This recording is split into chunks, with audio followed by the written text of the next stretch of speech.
Hello, everyone. This is the electrolyte portion of the lecture.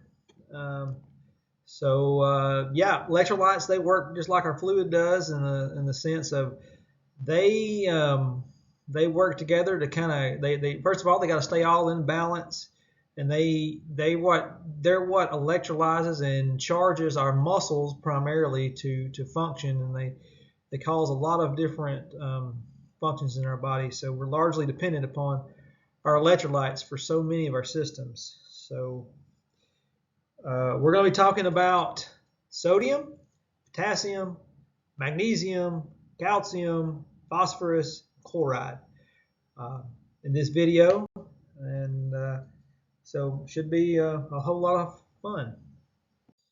All right, I just mentioned the names of the electrolytes that we're going to be talking about. Here's some terms that we're going to be using to describe each one. Hypo means low, hyper means high. So hypernatremia is for sodium, hyperkalemia for potassium. You can read, so you can see that for all these electrolytes, they have a hypo or a hyper name. But yeah, so that's the terms, and we'll move on. Sodium is our first one up. Sodium is the most abundant electrolyte on the outside of our cells. It is regulated by antidiuretic hormone. It's the hormone that is secreted from our pituitary gland. We talked about in the fluid video how ADH, antidiuretic hormone, it's what tells us not to go pee-pee. It's an antidiuretic hormone. Aldosterone is another hormone that regulates it. It works similar to ADH. It works in the renin-angiotensin system, and the way it works is it kind of tells our kidneys to hold on to sodium. And if we have the absence of aldosterone, we could have too little sodium. Too much aldosterone, we have too much sodium.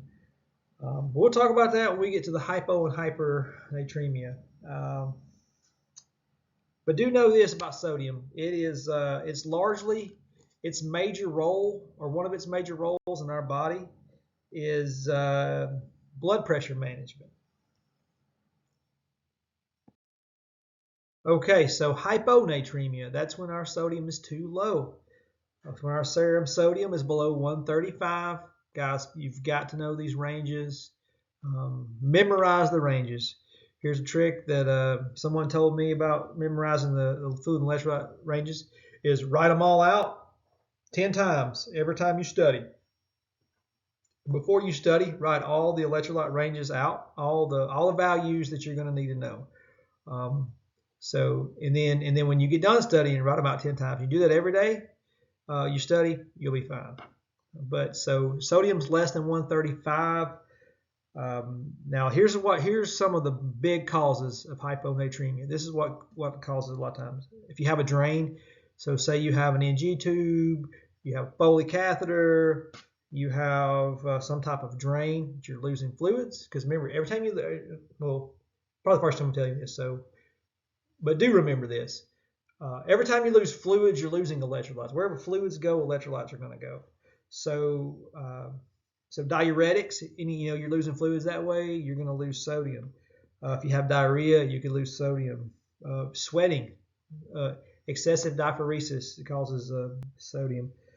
Okay, so I'm assuming you've watched the fluid video. So you kind of understand the principle of hemodilution. But if not, I'll explain it here. So SIADH, it's symptom of inappropriate antidiuretic hormone. Remember we talked about what antidiuretic hormone is. If you have an inappropriate amount of it, that means you're having way too much. You're holding on to all this fluid, so you're going to be diluted. Your sodium levels are going to be low. You've drank way too much water consumption is going to cause low sodium. Adrenal insufficiency, that's when your adrenal glands are all jacked up and you're making too much aldosterone. Aldosterone, he is the bouncer at the club of your kidneys, and he's only letting in sodium. And you're going to hold on to sodium. But if he ain't there, all the sodium goes. I try to be funny. I just messed that up.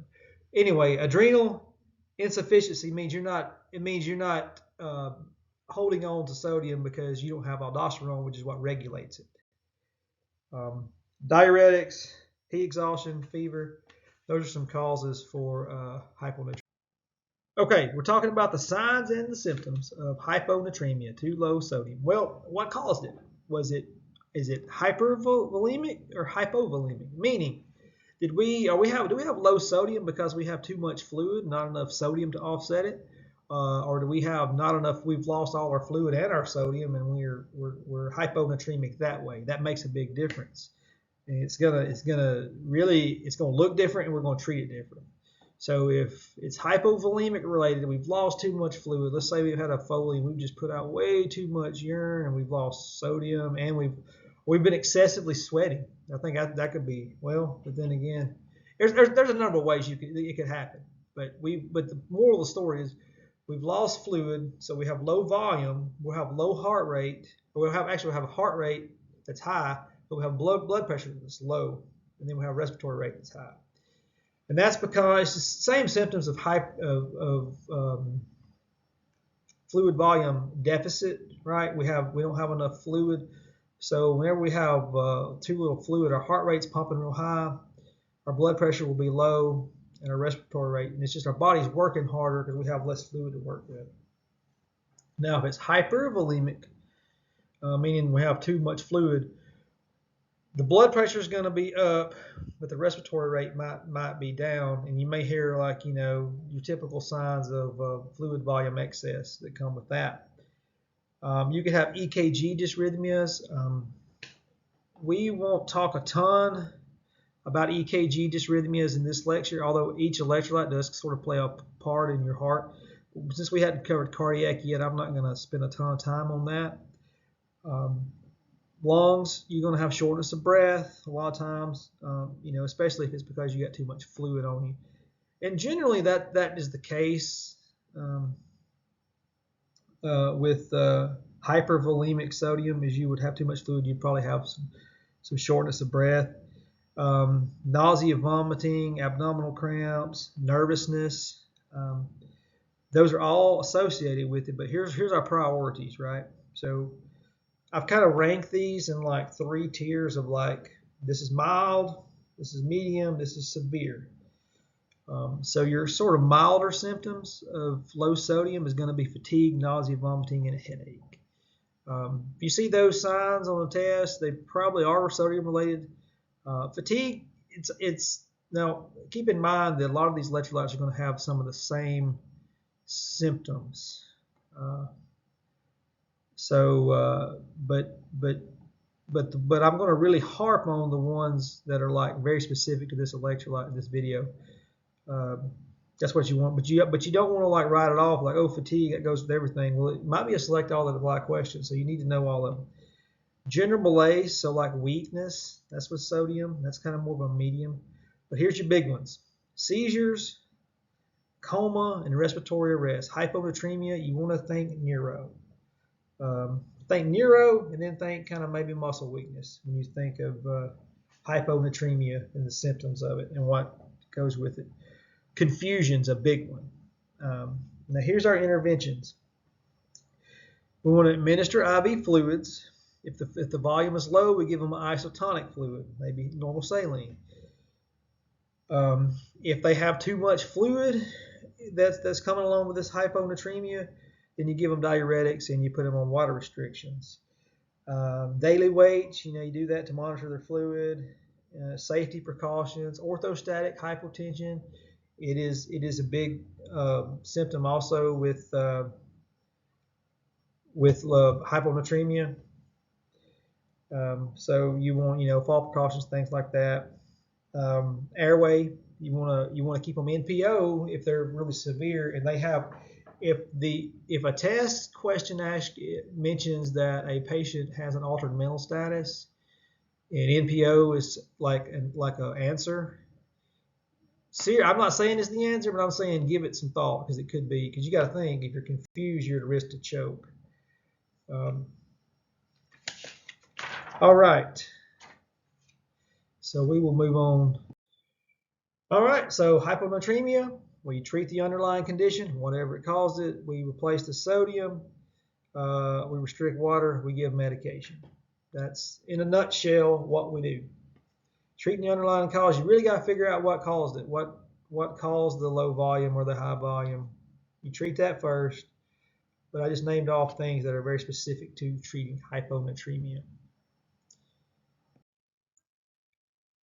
Okay, so now we have a sodium that's greater than 145. That's known as hypernatremia. So where sodium's too high, it occurs in patients both with too much or too little fluid. It can affect the very old, very young, and cognitively impaired. So let's talk about the causes of hypernatremia.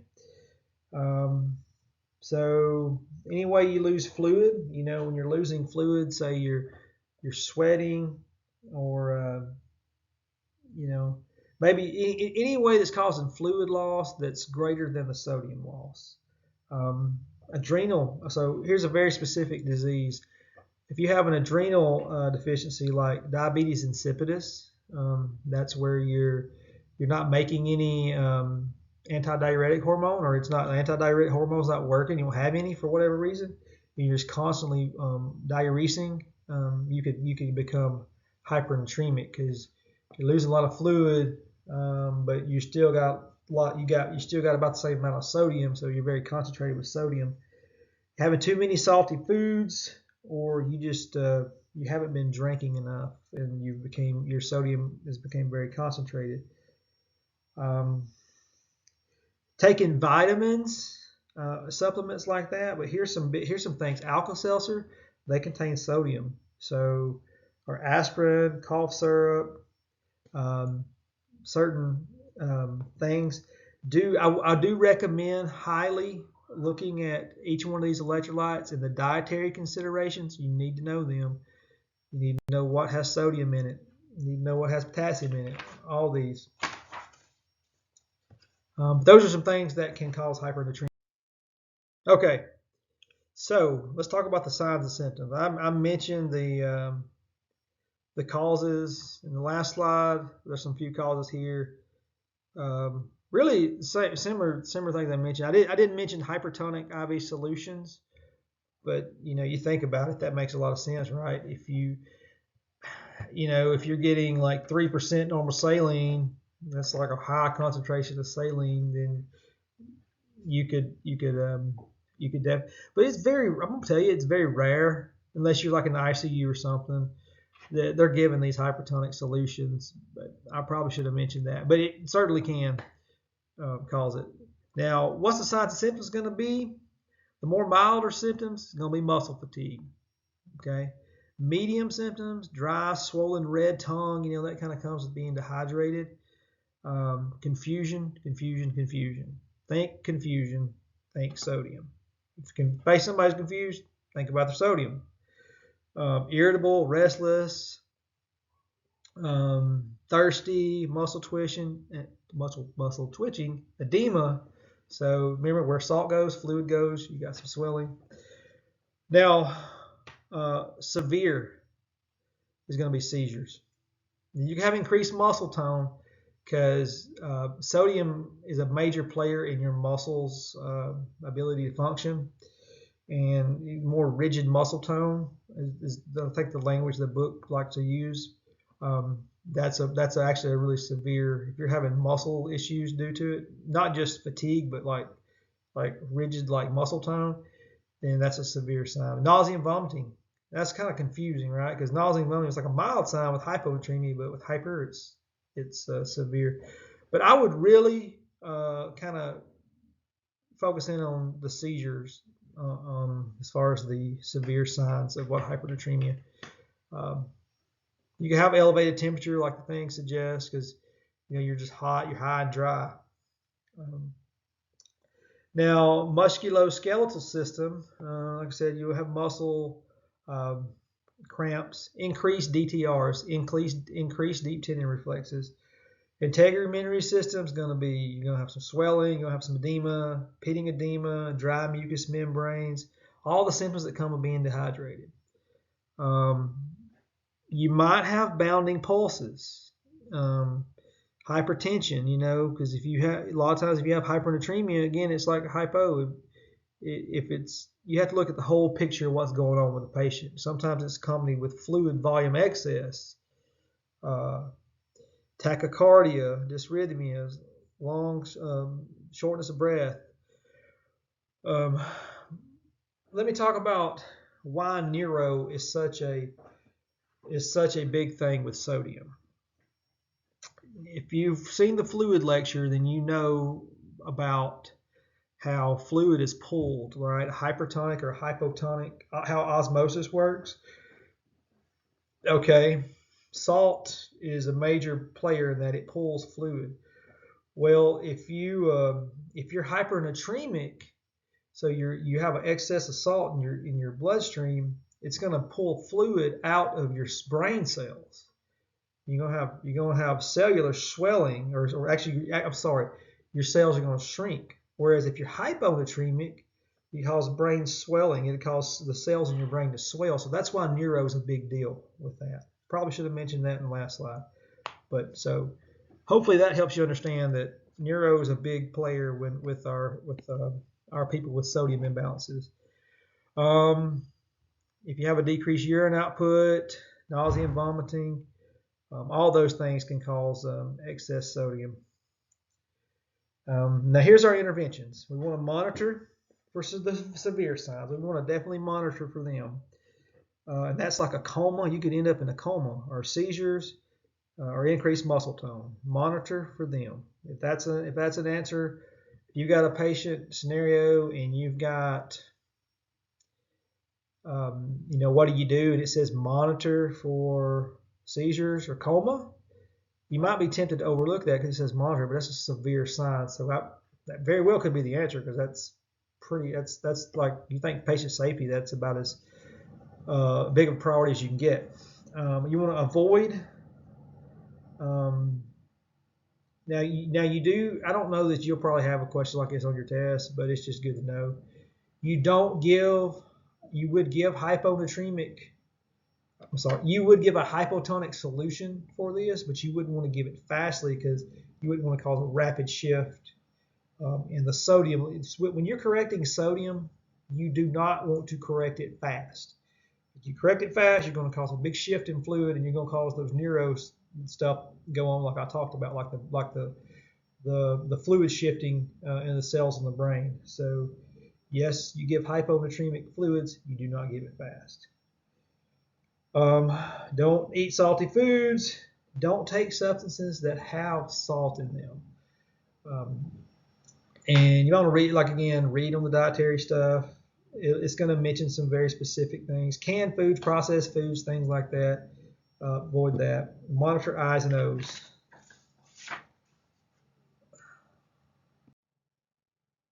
Okay, a lot of the things I've already mentioned, they're on this slide.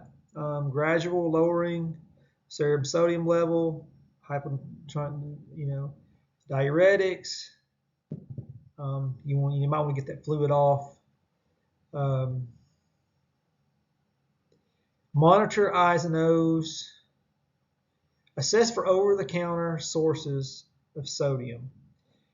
The book probably mentions those things, but I know like Alka-Seltzer, aspirin, things like that. Look into that and know what substances that people commonly take that have sodium. Monitor for CNS changes. Again, we talked about neuro. Okay, potassium. Potassium is the most abundant electrolyte in the intracellular space. Potassium's major function is muscle contraction, heart and muscle contraction. When you think potassium, think heart. Just like think neuro, you think sodium, think heart, potassium. So heart and muscle contraction via the sodium and potassium pump. Remember, we talked about that pump in that other lecture.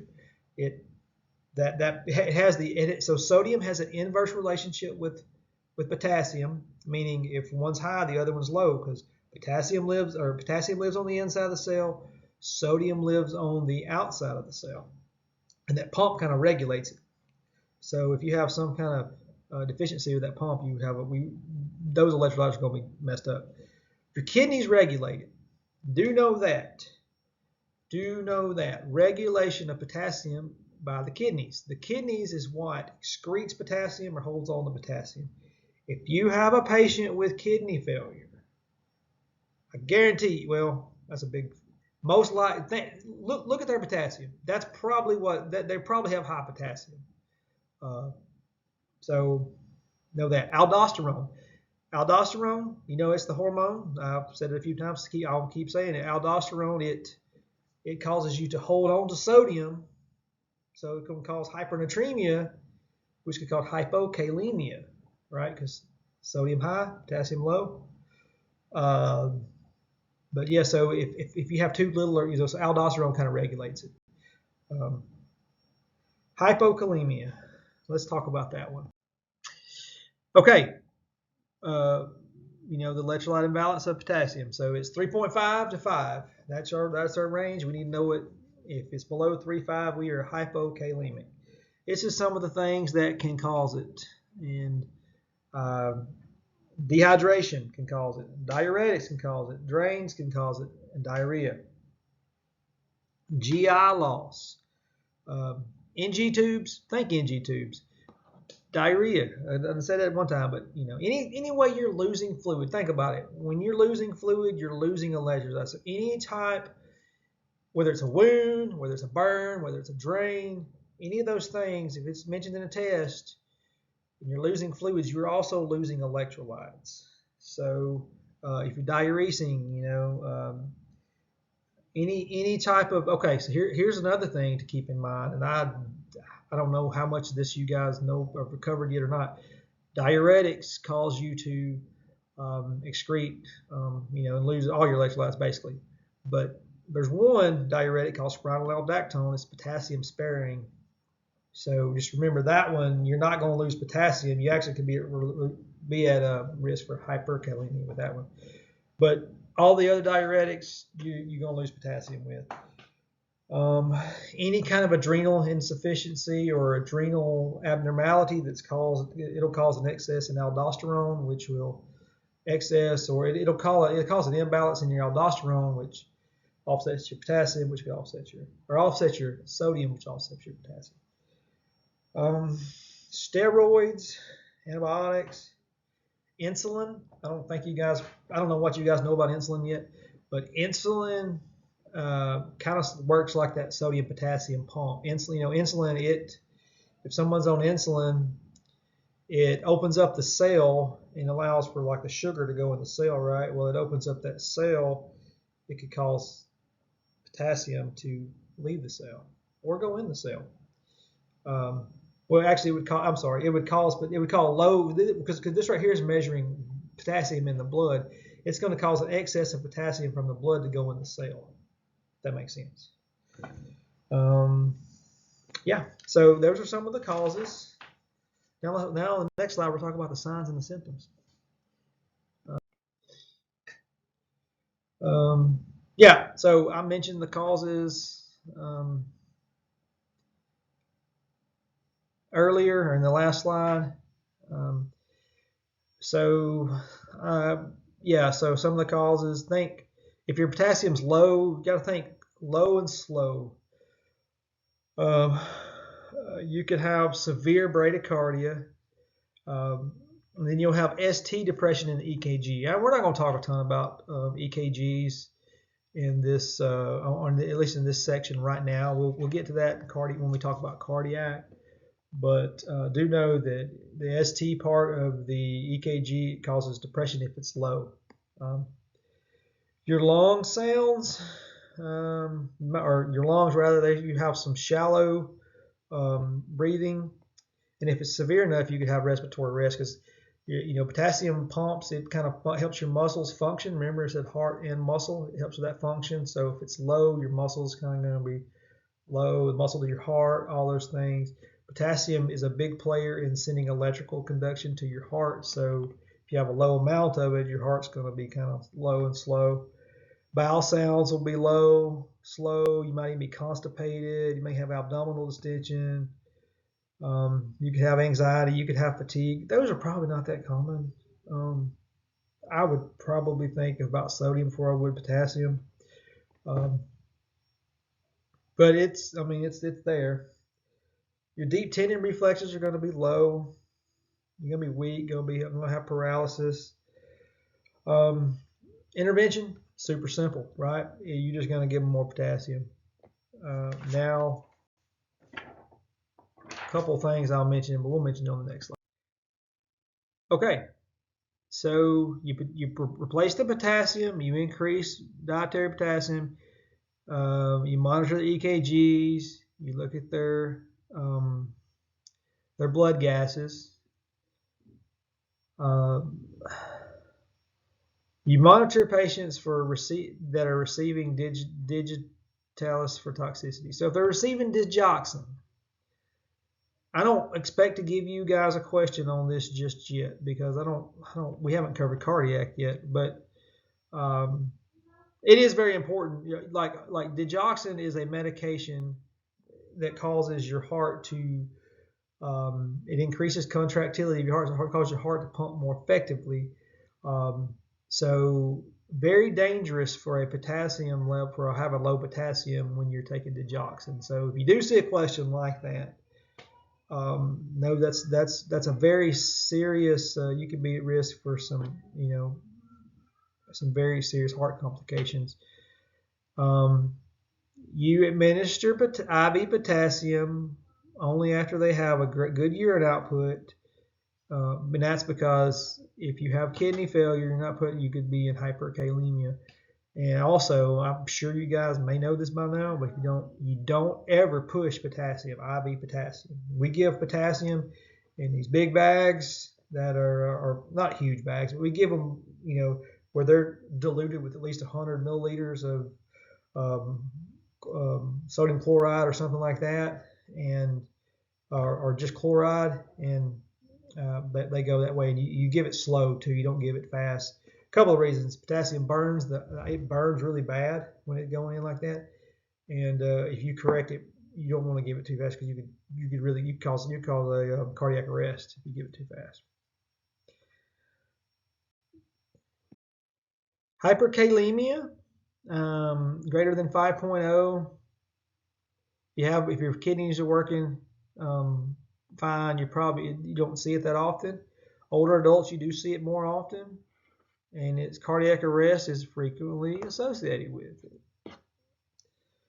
We'll talk about the causes of it.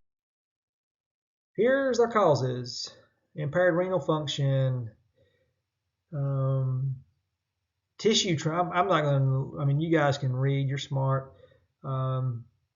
Impaired renal function. That's appropriately at number one. Tissue trauma. So burn patients, and this is the reason why. Remember I said that potassium is the most abundant electrolyte in the cell. You have trauma, you have those cells, they've been burst, and then potassium leaks out into the vascular space and you have too much potassium. And then acidosis is always associated with high potassium. So other causes, I'll get particular about it. NSAIDs, they have a lot. And NSAIDs, if someone's on an ACE inhibitor, that can cause it because it has a mechanism where you tend to hold on to potassium. Spironolactone is potassium sparing. You can hold on to potassium that way.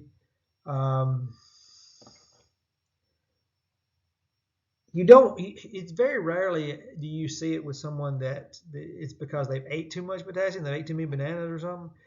It can happen, but it's very unlikely. We'll talk about signs and symptoms now. Cardiac changes, dysrhythmias, muscle weakness, paresthesia, anxiety, and GI manifestations. Those are all some of the signs and symptoms. So think tight and contracted when you think high. So your heart rate is going to be irregular. You could have bradycardia. EKG. Okay, so with EKG, the thing to know about that is elevated ST. So your ST wave, you got your your P wave. Let's see, is it P, and then it's the QRS, and then the T.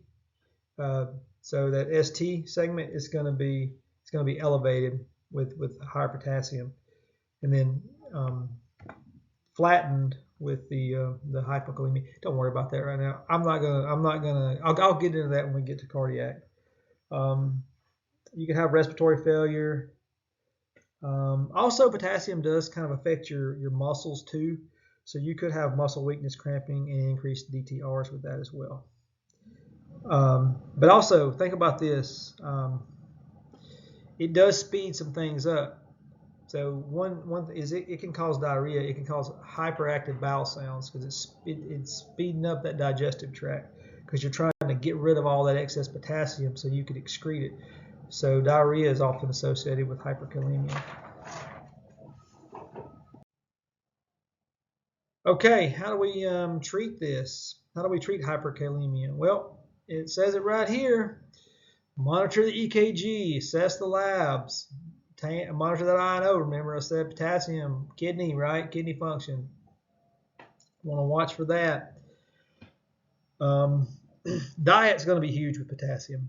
Wherever it is in your book, and I know it's somewhere in here, where it lists off foods that are high in potassium, you need to know them. And you tell the people to avoid it if they have hyperkalemia. You tell the people to take them if they have hypokalemia. I do know avocados, spinach, green leafy vegetables. Green leafy vegetables high in potassium. Remember that. It's not just bananas. You could, so we want to limit dietary consumption. Give a drug called K-Exolate. K-Exolate's a drug that binds to potassium and it helps you, but it's going to give you some severe diarrhea. You're going to be pooping.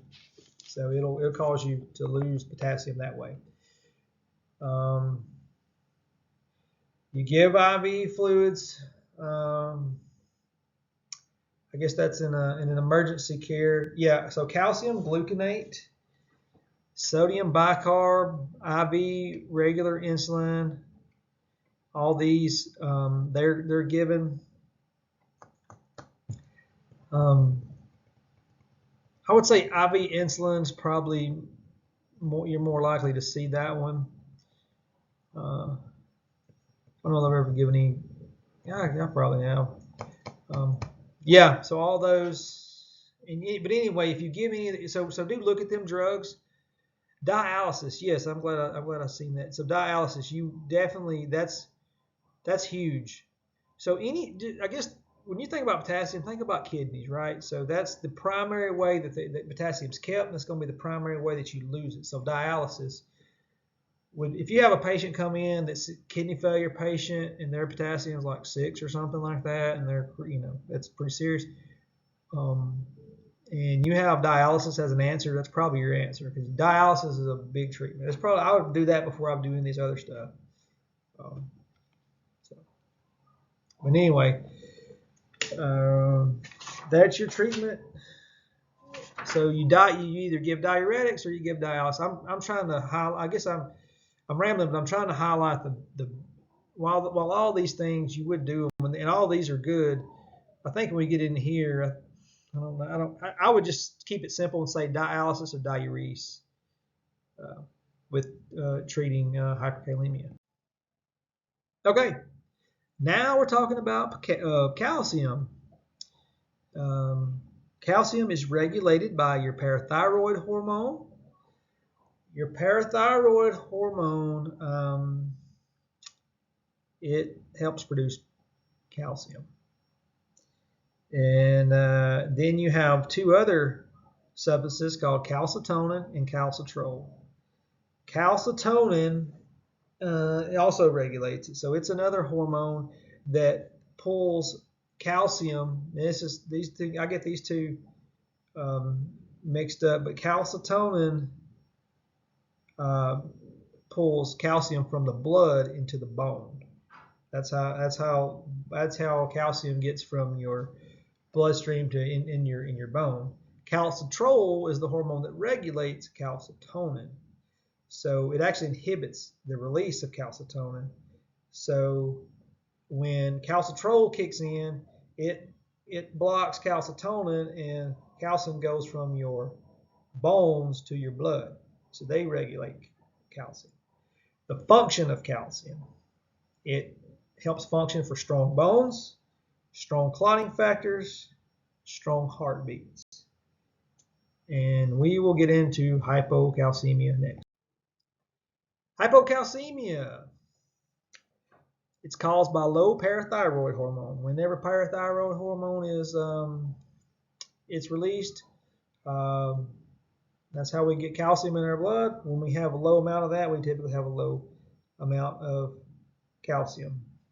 One thing I want to mention before I get too deep into talking about calcium is one of them that has some pretty strong relationships with other electrolytes.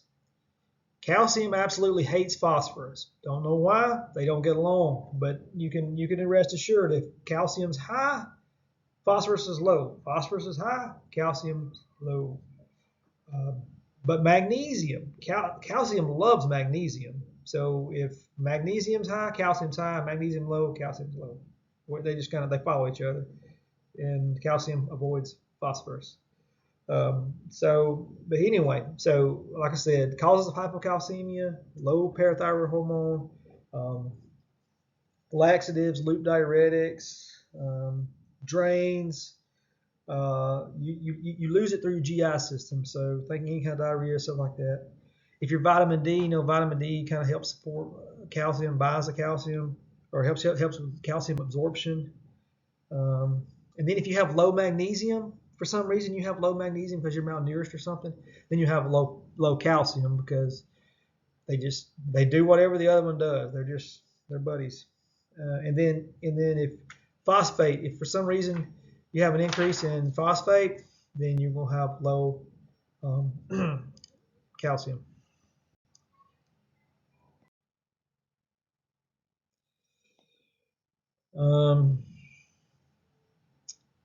Some other things that could cause low calcium right here.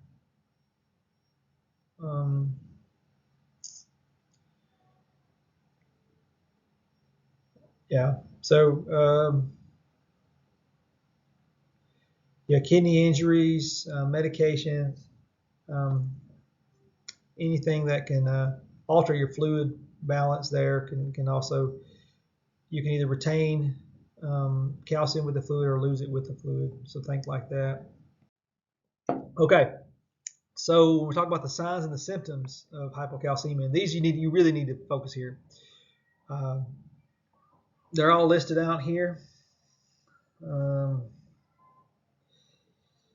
So the big one that you see a lot on tests is the Trousseau sign. See where the guys or girl, whoever they is, that's got the blood pressure cuff on and their arms kind of twitch to the side. That's called a Trousseau sign. You pump up the blood pressure cuff for about 3 minutes, and then it causes like this little reaction, and that means you got high calcium or low calcium. And you do that. And you see the other dude, they're doing this. They're tapping on his cheek, and he's doing that weird smile thing. That's called a Chevek sign. That's also with low calcium. You will be tested on that. Know that. But all these things, tetany, numbness, paresthesia, because they play a big function in your muscles. They increase your DTRs if it's low. So if calcium's low, think muscle is like up, like your reflexes and things like that. It's gonna be just kind of, you're gonna be real tense and rigid. You could also have seizures and confusion there. Bleeding, yeah, I'll talk about that. So some big things too. Low calcium, you could have fractures. Remember, because they help with strong bones. They help with making blood clots. So know about that. Bleeding, risk for bleeding is big with low calcium, and you could have a cardiac dysrhythmia. So at the beginning of when we talked about calcium, I said strong bones, strong bleeding, strong beats, strong bones, bleeding factors, and dysrhythmias, or it could cause dysrhythmias with low calcium. So know that. Oh yeah, and then one more thing, because of the interaction or the function that calcium has on our muscles, you can be at risk for a serious complication of low calcium is a spasm in your laryngospasm. So know that. So you could have some difficulty there. Here are your interventions for hypocalcemia. Um, let's see.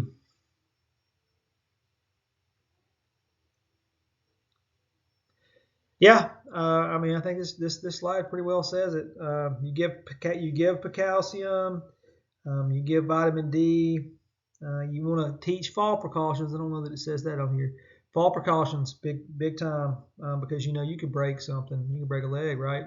You might have some fragile bones there, or osteoporosis or something. Bleeding precautions. It doesn't mention bleeding precautions on this slide, so keep that in mind. And then cardiac monitoring. Keep those in mind. You should be good on management of hypocalcemia. Okay, so we're talking about hypercalcemia now.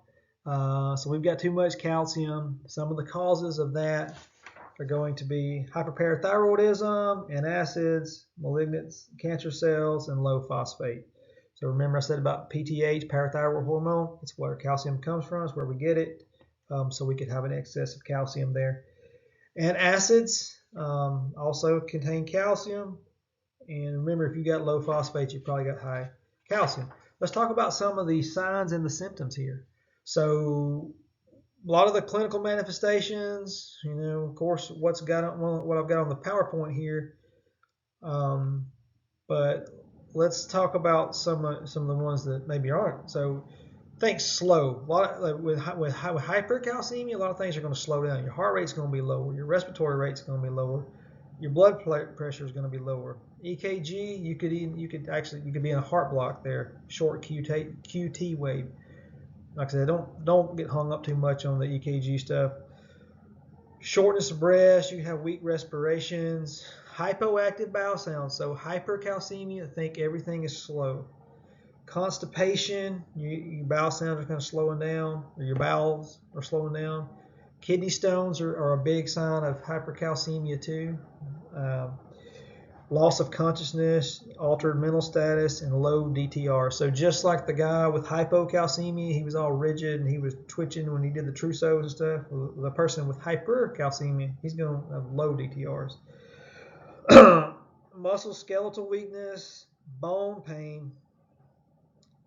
And the reason you have bone pain is because the calcitonin is pulled the calcium out of the bone and it's in the bloodstream. Because remember, we're measuring, this is the measurement of how much calcium is in the blood, not in the bone. Let's talk about some interventions now. Okay, we want to treat the underlying cause, administer IV fluids, furosemide, phosphates, give phosphate, calcitonin, and biophosphates. So let's talk, calcitonin. Why in the world do we give calcitonin? Because calcitonin pulls fluid or pulls calcium from the bone to the blood. So that don't make sense. I think that's a mistake. Increase mobility. Encourage fluids, dietary fiber for consumption. Fiber will help, fiber for constipation, ensure safety. Hypercalcemia is also the thing about the safety is hypercalcemia is often associated with brittle bones and risk for fractures.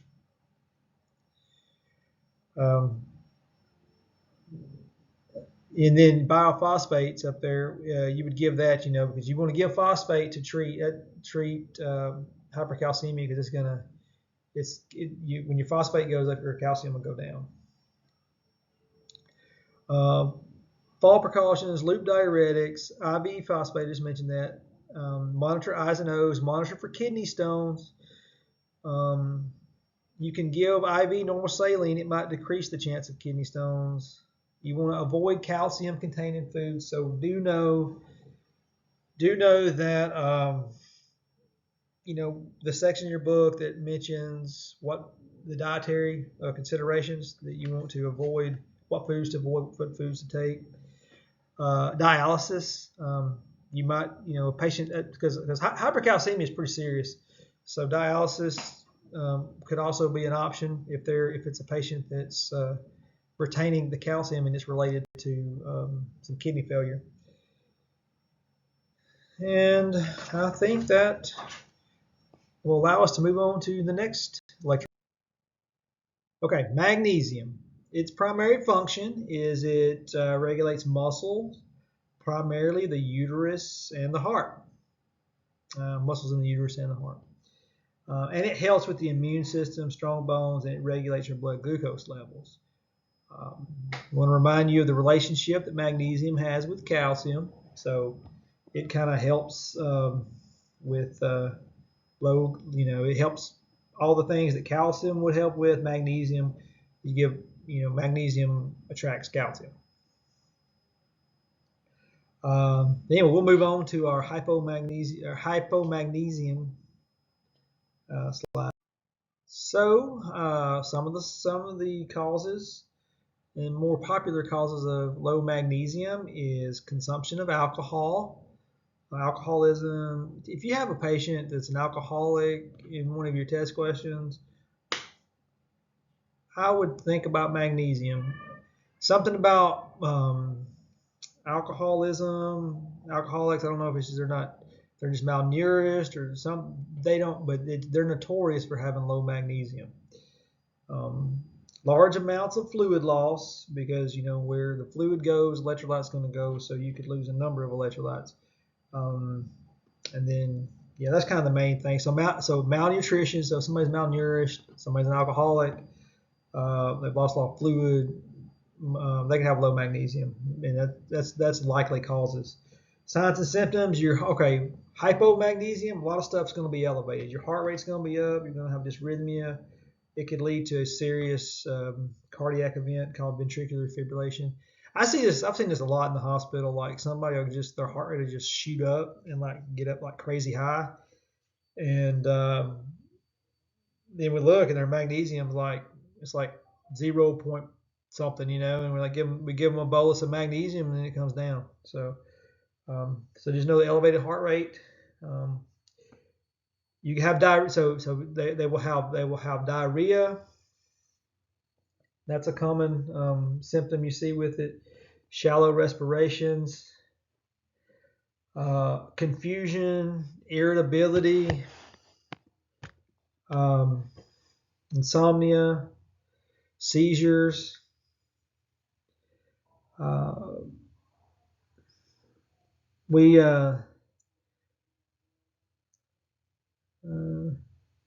So that's kind of the main signs and symptoms. Now let's look at how we're going to treat it. Okay, so you give mag sulfates. You'll give magnesium. You want to watch their urine output. You give oral magnesium. You want to monitor for dysphagia. Just remember, they have confusion a lot of times with this. Seizure precautions. Magnesium also does have a big neurological component to it. Probably not as prominent as sodium, but it does. So keep that in mind now. If you've got like a select all that apply and you're selecting all these symptoms of magnesium, don't just see seizures and say, oh, that's a sodium thing. It could be a magnesium thing. Monitor for the deep tendon refluxes. It's like because it affects your muscles there. And that could, if you have a condition called clonus, like this hyper deep tendon reflex, then it could be a sign of some severe magnesium. Monitor respiratory stress, and then you want to diet. You want to increase magnesium. Muscle twitching and numbness are also big signs. So back to what I said about clonus, I would keep that in mind. I've seen several test questions that just kind of threw me off like that with low magnesium. So that's a sign. So just remember this: clonus is a sign of like severe hypomagnesemia. I guess how you say it. Low magnesium. All right, we'll move on.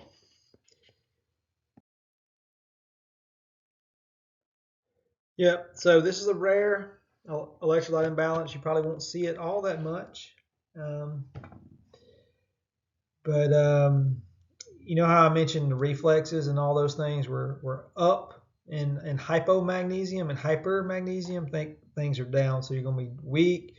Your reflexes are going to be slow. Your you, your bowel sounds will be low. You'll be lethargic. Deep tendon reflexes low. Heart rate's going to be low. Blood pressure is going to be low.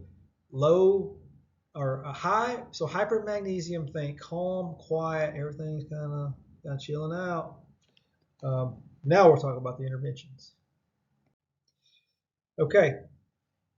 Dialysis, calcium gluconate. Monitor the labs, especially the DTRs, and diet. That's my big four. Um, and they're all listed here in the thing. But yeah, so DTRs, remember they're going to be the opposite of what they were with hypomagnesium. They're going to be low. But these are some all the your interventions that you'll see. Calcium gluconate, yeah, I didn't mention anything about that one. Calcium gluconate is given like as an emergency drug for hypermagnesium. It just helps kick them muscles into gear. It's kind of a if you have a question about hypercalcemia or hypermagnesium, and IV calcium gluconate is the answer, or IV calcium gluconate is the answer like in an emergency situation. Very well could be the answer. It's given a lot. You need to look that up and tell me why, because I honestly can't think of why they do that, but it is a common treatment for those. So anyway, we'll move on.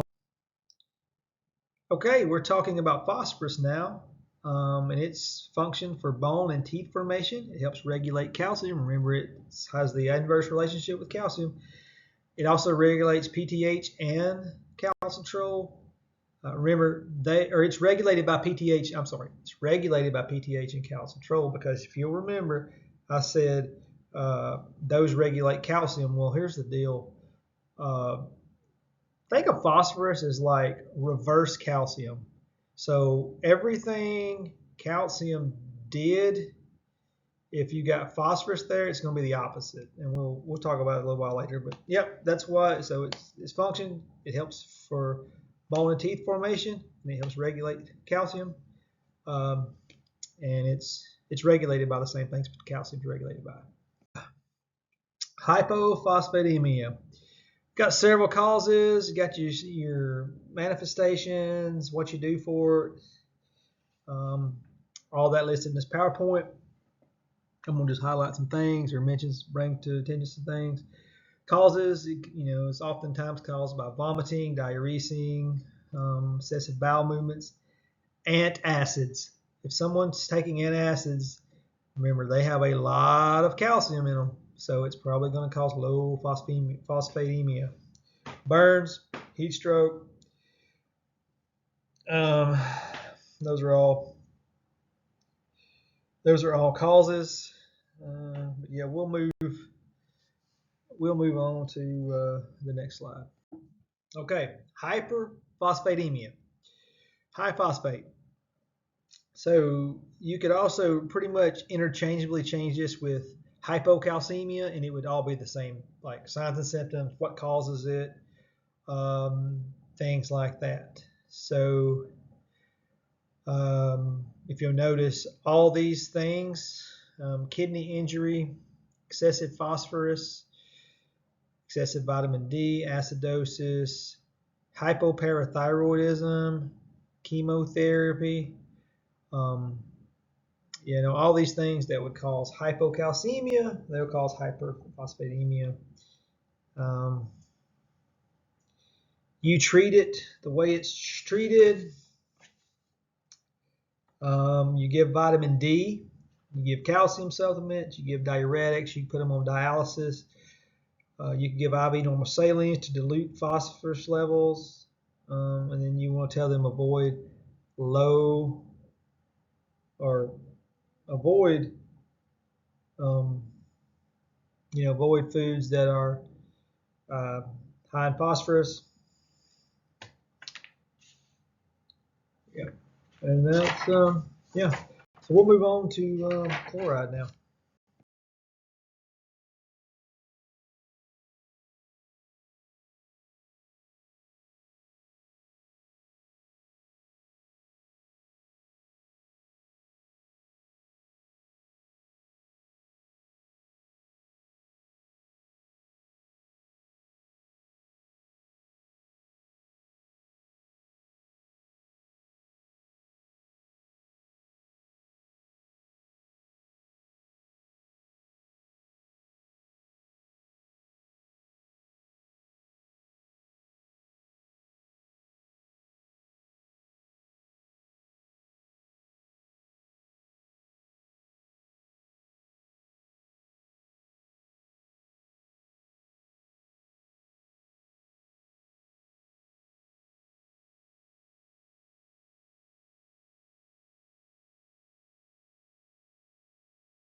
Okay, chloride.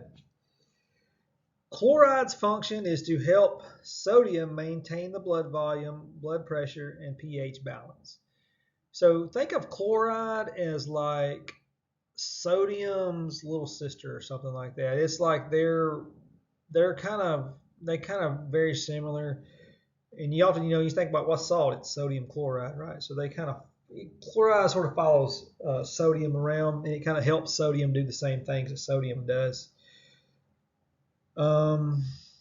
It's usually caused by loss of sodium. So whatever caused hyponatremia, it's gonna cause hypochloremia, diuretics, things like that, fluid loss, whatever caused hyponatremia, it causes hypochloremia.